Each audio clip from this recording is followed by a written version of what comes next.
اس video میں آج ہم آپ کو بتانے والے ہیں اسلام کی سب سے پہلی مسجد قباء کی تعمیر کے بارے میں، اور سب سے پہلے جس مسجد میں جمعہ پڑھا گیا اس مسجد کے بارے میں بتائیں گے، اور حضرت ابو ایوب انصاری رضی اللہ عنہ کے مکان کے بارے میں بتائیں گے، اور حضرت عبداللہ بن سلام کے اسلام لانے کے واقعہ کو بیان کریں گے، اور حضور صلی اللہ علیہ وسلم کے اہل و عیال کے مکہ سے مدینہ آنے کے واقعہ کے بارے میں بیان کریں گے۔ تو چلیے شروع کرتے ہیں۔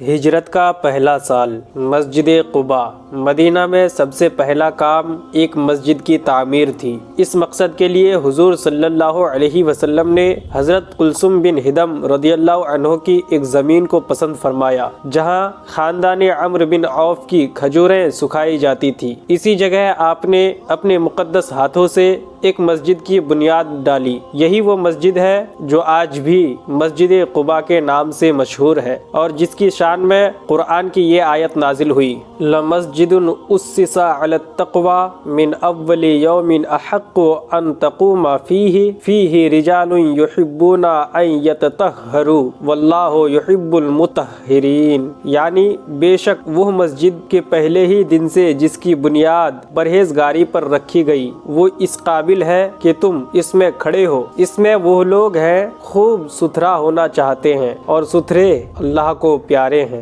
اس مبارک مسجد کی تعمیر میں صحابہ کرام کے ساتھ ساتھ خود حضور صلی اللہ علیہ وسلم بھی بنفس نفیس اپنے دست مبارک سے اتنے بڑے پتھر اٹھاتے تھے کہ اس کے بوجھ سے جسم نازک خم ہو جاتا تھا، اور اگر آپ کے جانثار اصحاب میں سے کوئی عرض کرتا کہ یا رسول اللہ آپ پر ہمارے ماں باپ قربان ہو جائیں، آپ چھوڑ دیجئے، ہم اٹھا لیں گے، تو حضور صلی اللہ علیہ وسلم اس کی دل جوئی کے لیے چھوڑ دیتے، مگر پھر اسی وزن کا دوسرا پتھر اٹھا لیتے اور خود ہی اس کو لا کر عمارت میں لگاتے، اور تعمیری کام میں جوش و ولولہ پیدا کرنے کے لیے صحابہ کرام کے ساتھ آواز ملا کر حضور صلی اللہ علیہ وسلم حضرت عبداللہ بن رواحہ رضی اللہ عنہ کے یہ اشعار پڑھتے جاتے تھے: افلح من یعالج المسجد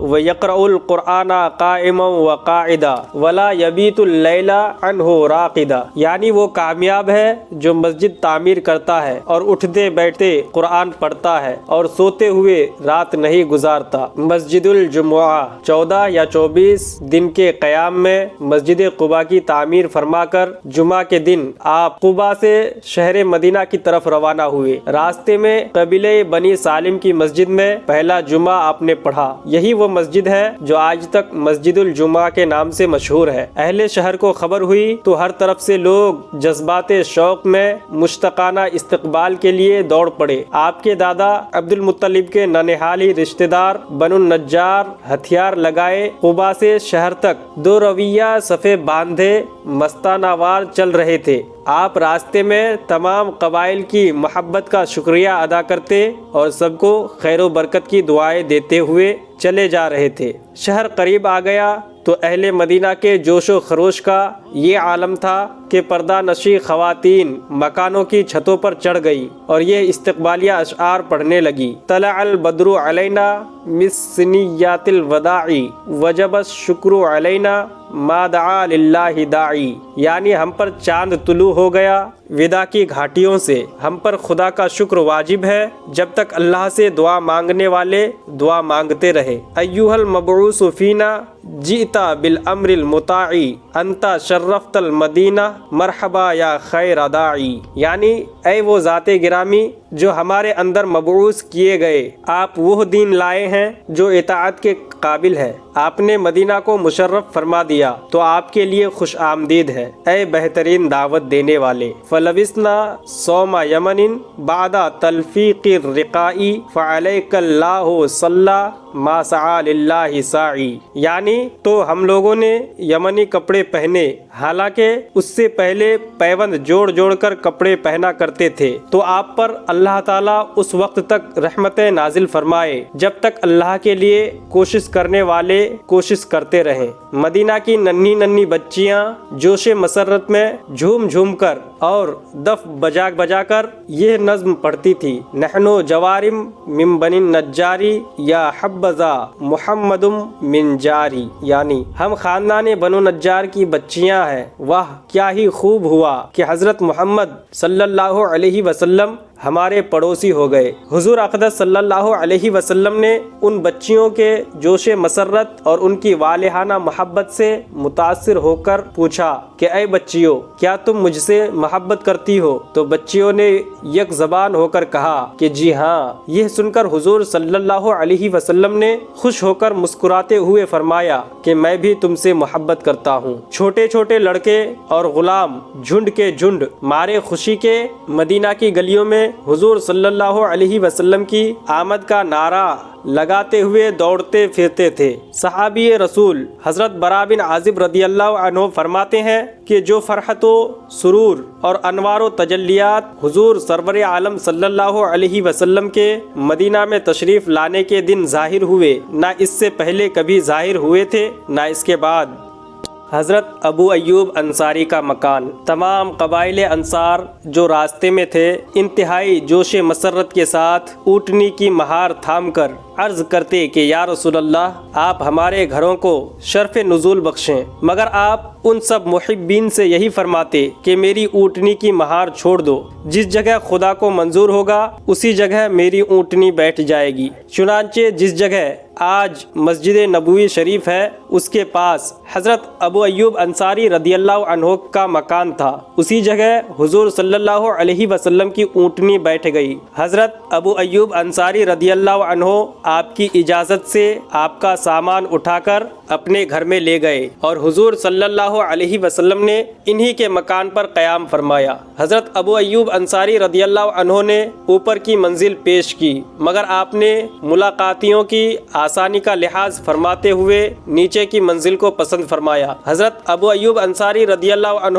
دونوں وقت آپ کے لیے کھانا بھیجتے اور آپ کا بچا ہوا کھانا تبرک سمجھ کر میاں بیوی کھاتے۔ کھانے میں جہاں حضور صلی اللہ علیہ وسلم کی انگلیوں کا نشان پڑا ہوتا، حصول برکت کے لیے حضرت ابو ایوب انصاری رضی اللہ عنہ اسی جگہ سے لقمہ اٹھاتے اور اپنے ہر قول و فعل سے بے پناہ ادب و احترام اور عقیدت و جانثاری کا مظاہرہ کرتے۔ ایک مرتبہ مکان کے اوپر کی منزل پر پانی کا گھڑا ٹوٹ گیا تو اس اندیشے سے کہ کہیں پانی بہہ کر نیچے کی منزل میں نہ چلا جائے اور حضور رحمت عالم صلی اللہ علیہ وسلم کو کچھ تکلیف نہ ہو جائے، حضرت ابو ایوب انصاری رضی اللہ عنہ نے سارا پانی اپنے لحاف میں خشک کر لیا۔ گھر میں یہی ایک لحاف تھا جو گیلا ہو گیا۔ رات بھر میاں بیوی نے سردی کھائی، مگر حضور صلی اللہ علیہ وسلم کو ذرہ برابر تکلیف پہنچ جائے یہ گوارا نہیں کیا۔ 7 مہینے تک حضرت ابو ایوب انصاری رضی اللہ عنہ نے اسی شان کے ساتھ حضور اقدس صلی اللہ علیہ وسلم کی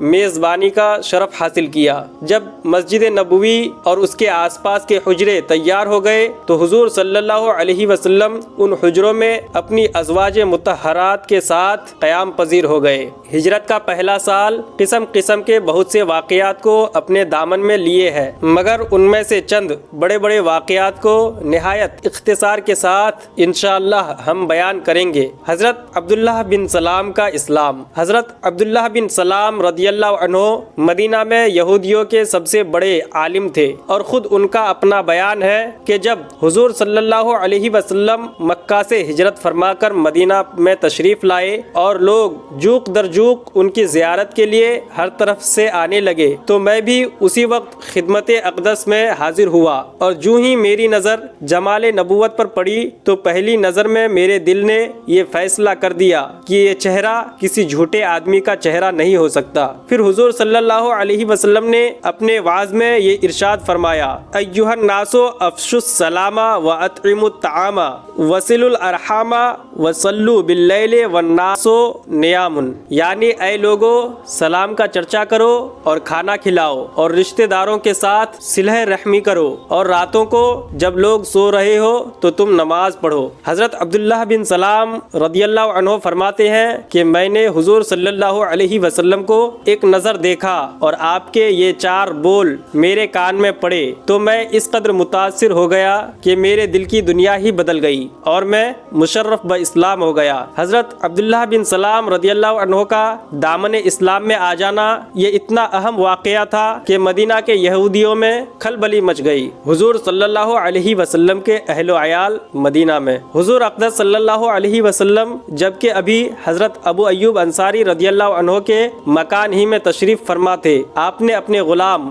حضرت زید بن حارثہ اور ابو رافع رضی اللہ عنہما کو 500 درہم اور 2 اونٹ دے کر مکہ بھیجا تاکہ یہ دونوں صاحبان اپنے ساتھ حضور صلی اللہ علیہ وسلم کے اہل و عیال کو مدینہ لائیں۔ چنانچہ یہ دونوں حضرات جا کر حضور صلی اللہ علیہ وسلم کی 2 صاحبزادیوں حضرت فاطمہ اور حضرت ام کلثوم رضی اللہ عنہما اور آپ کی زوجہ مطہرہ ام المومنین حضرت بی بی سودا رضی اللہ عنہا اور حضرت اسامہ بن زید اور حضرت ام ایمن رضی اللہ عنہما کو مدینہ لے آئے۔ آپ کی صاحبزادی حضرت زینب رضی اللہ عنہا نہ آ سکی کیونکہ ان کے شوہر ابو العاص بن ربیع رضی اللہ عنہ نے ان کو مکہ میں روک لیا اور حضور صلی اللہ علیہ وسلم کی ایک صاحبزادی حضرت بی بی رقیہ رضی اللہ عنہا اپنے شوہر حضرت عثمان غنی رضی اللہ عنہ کے ساتھ حبشہ میں تھی۔ انہی لوگوں کے ساتھ حضرت ابوبکر صدیق رضی اللہ عنہ کے فرزند حضرت عبداللہ رضی اللہ عنہ بھی